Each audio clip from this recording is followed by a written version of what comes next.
शहापूरकरांनी अनुभवला कबड्डीचा थरार. लोककल्याण प्रतिष्ठानच्या माध्यमातून रवींद्र लकडे यांनी आयोजित केले होते कबड्डीचे सामने. आयोजक रवींद्र लकडे. असंख्य प्रेक्षकांनी अनुभवला कबड्डीचा थरार आणि घेतला सुंदर अनुभव. पायथ्यापासून किल्ले माहुली ते शिवनेरी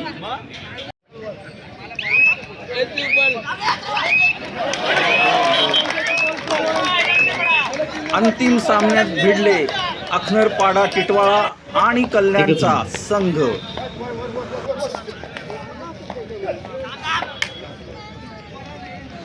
अखनरपाड्याचा खेळाडू चढाई करतोय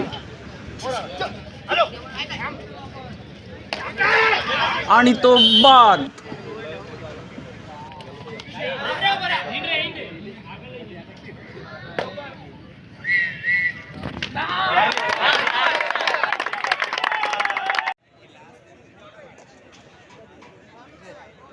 अंतिम सामन्यात जबरदस्त खेळ करून कल्याण संघाने अखनरपाडा टिटवाळा संघावर दणदणीत विजय मिळवला. प्रेक्षकांनी दिली कल्याणच्या खेळाडूंना मानवंदना. खेळ हा आपल्या जीवनातलं एक वेगळं अंग आहे. 5000 वर्षापूर्वीचा इतिहास, महाभारताचा इतिहास, त्याचा वसा आणि वारसा जर सांभाळणारा खेळ जर आमच्या समोर असेल तर मला वाटतं 12 नाही पूर्ण रात्रभर जरी चालणारा असेल तरी आम्ही त्यासाठी समर्थ आहोत. आणि हाच वसा आणि वारसा आम्ही चालवणार आहोत.